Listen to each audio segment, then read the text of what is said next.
I went from an hourly job to the military to a salary job to having the worst boss in the world. Yeah, I work for this guy. Can you imagine working for this guy every single day? That's what I want to talk about in this episode of Leading Leaders. Stay tuned.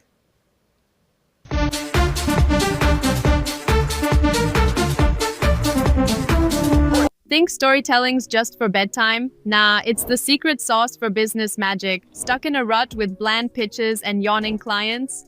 Enter Boost Your Business with Story Power. 6 weeks of epic storytelling training. It's like leveling up in master the art of narrative and watch connections blossom like a viral TikTok. Simple, impactful, and game-changing. Ready to transform your biz vibes? Dive in now and make storytelling your superpower.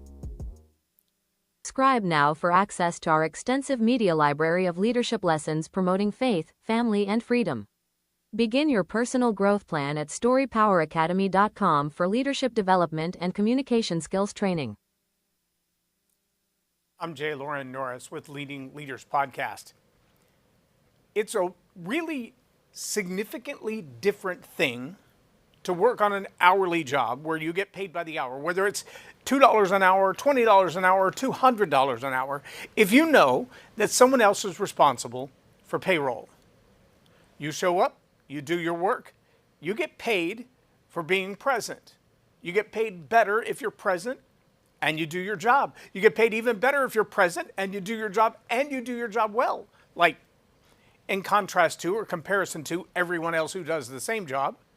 Or if there's a job description and you outperform your job description, you get paid better.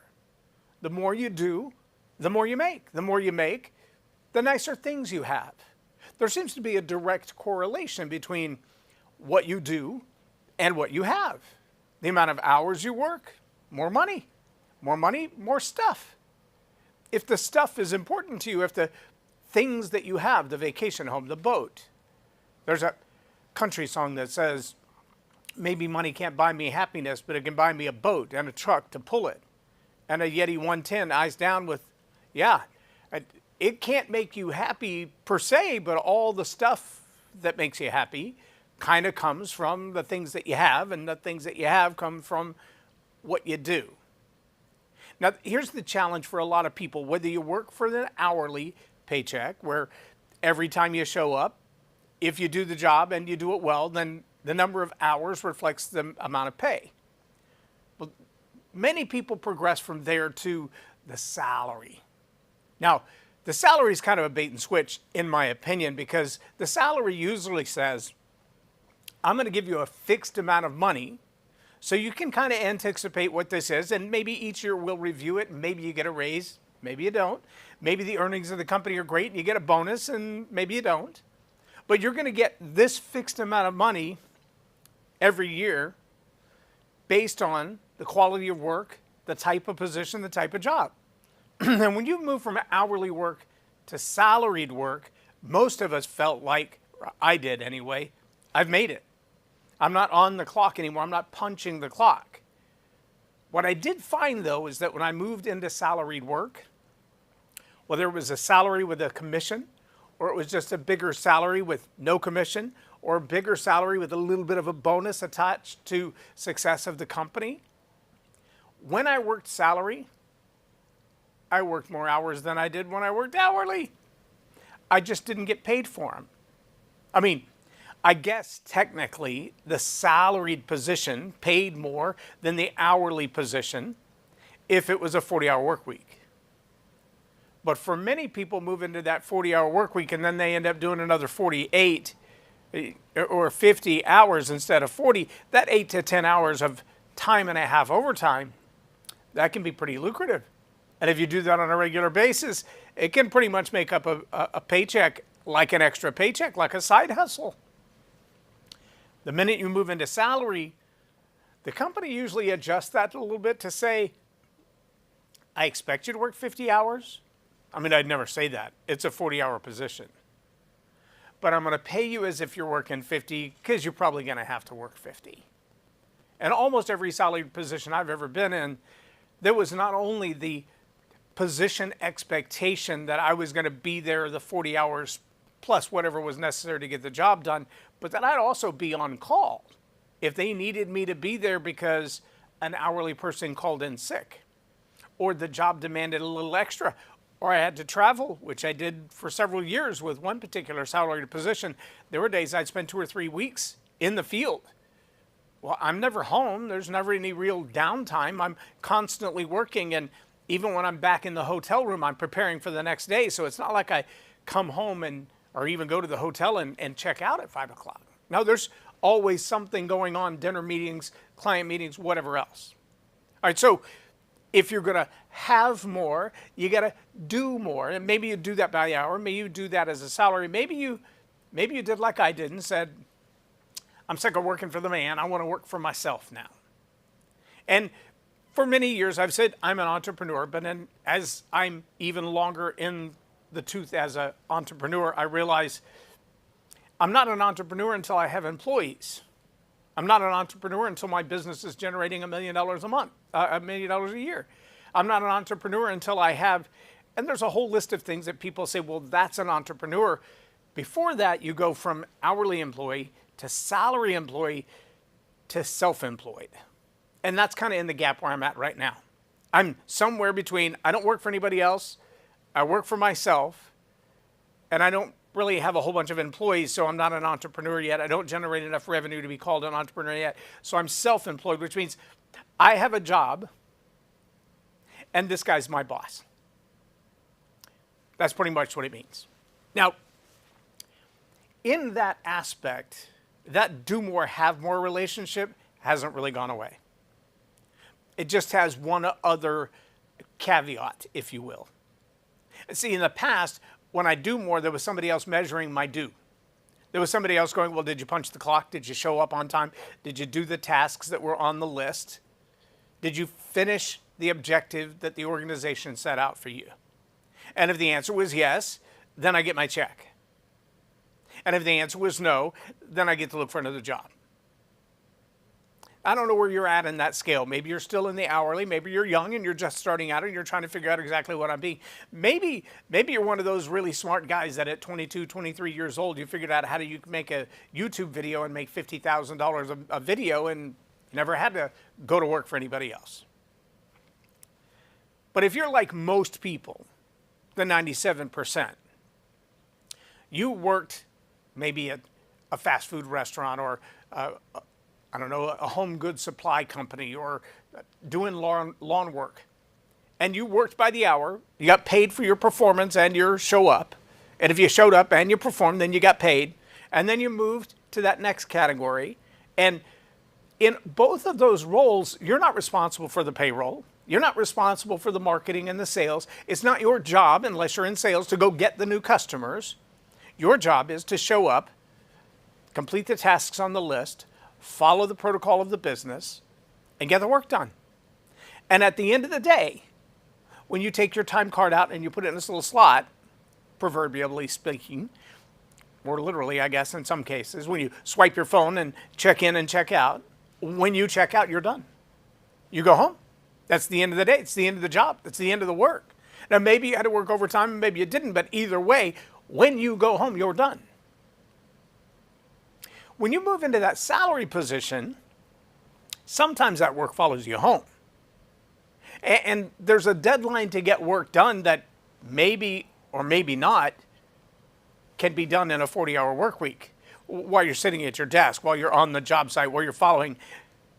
Maybe you have a job like if you've watched any of the episodes of Landman. Tommy is never not on the clock. He gets phone calls at 2 o'clock in the morning, 2 o'clock in the afternoon, and they're of equal importance and equal problem. Big salary, big problems, big responsibilities. Even when he's home with his family, if that phone rings, family's set on the side and he goes off to take care of the job. Well, that's a salaried position, but it's a salaried position with a giant paycheck and a whole lot of responsibilities. What happens in that role is you have a big job, you have big responsibilities, you have a big paycheck, they have big demands on you, and yet all the expenses, all the business generation, all of the problems in the background, They still belong to somebody else. Those aren't your problems. You have the problems that come with your job, but that's pretty much it.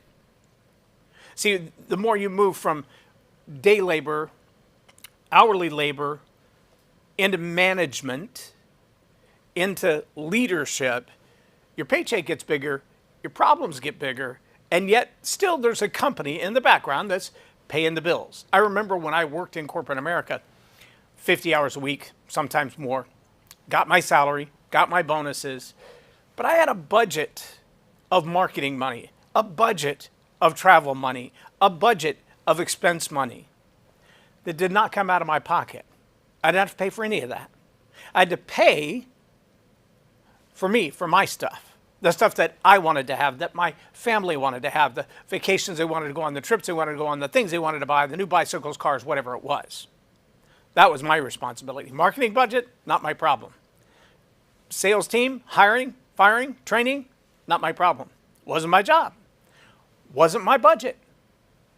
New taxes, not my problem. I had a job description, I had a paycheck for that job description, and all the other stuff was somebody else's problem. And I thought it would be genius to step out of that role and into the role where taxes, this guy's got to do that. Yeah. I'd pay him, process them, make sure all the information goes in. My wife is the primary person that handles all that, receipts and paperwork, and submits it all and works with the bookkeeper. That's her role, but ultimately I'm responsible. Marketing budget. Oh yeah, this guy. Yeah, I got to come up with that. Salespeople. If we get a salesperson and they make a sale and somebody has to pay him commission, this guy. Yeah, I look at the bottom line numbers and then I start subtracting numbers. And it's not like a salary anymore. It's if no money goes in, no money comes out. And if the money comes out for me to have stuff, it comes out after the taxes gets their stuff, after the rent gets its stuff, after the utilities get their stuff, after the salespeople get their stuff, after the marketing budget gets their stuff, after broken devices get replaced, after all of those expenses come out, then I get my stuff, if there's anything left. Now, what in the world does that have to do with leadership? Dare I say pretty much everything. And here's what I mean by that. Look, I love the way Myron Golden says it. He says, if you're going to have, before you can have, you got to do. But before you can do, you've got to be.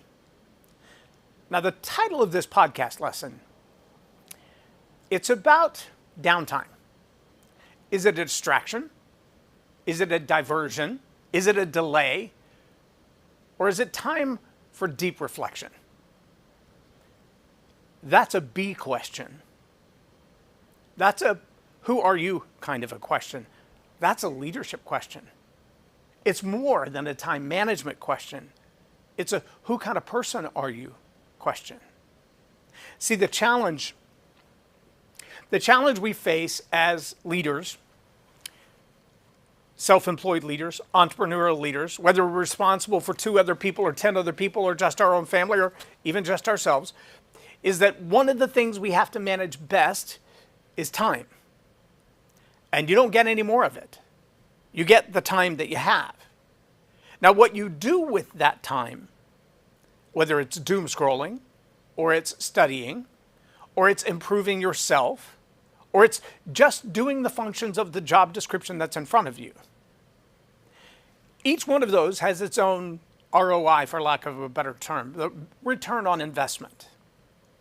And I'll be honest and tell you, it's been a hard concept for me because I've been an hourly guy for so long and a salaried guy for so long that performance, getting the work done, getting the job done, staying with it until it was finished, has always been one of those things for me that the work ethic, the work harder mentality has always been kind of ingrained in me.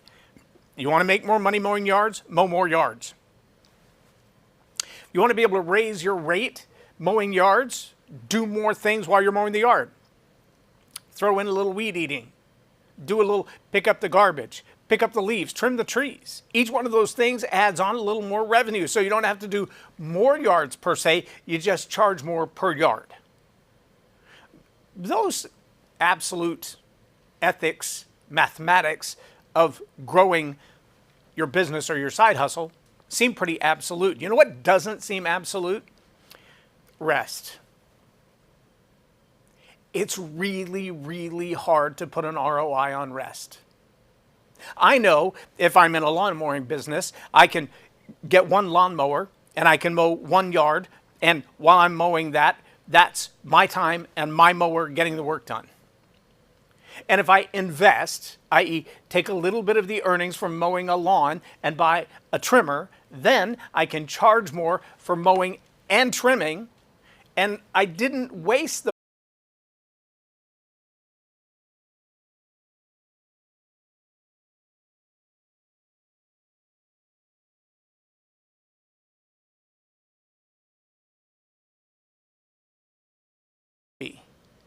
Am I living out my identity I was made for? Am I living at my highest purpose? Or am I just doing the things that allow me to have the things that I want? What I'm supposed to be.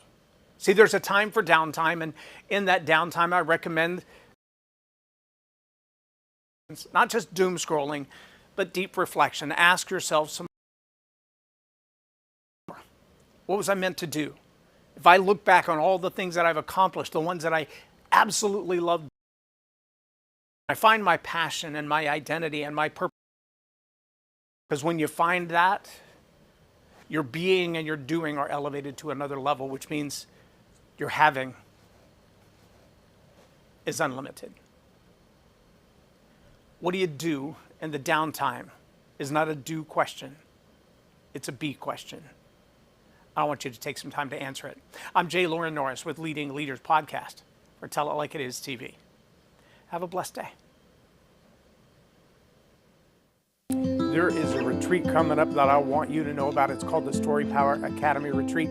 This Story Power Retreat is about focusing on your communication skills, taking them to the next level. Discover, develop, draft, deploy, and deliver some of the best stories you've ever learned. You're going to listen, create, connect, relax, and reflect around this beautiful lake scene in Granbury, Texas. It's a chance to rejuvenate and refresh and start over with some of the best training you can possibly imagine around storytelling, leadership, and communication. Join us, get away, and relax. Subscribe now for access to our extensive media library of leadership lessons promoting faith, family, and freedom. Begin your personal growth plan at storypoweracademy.com for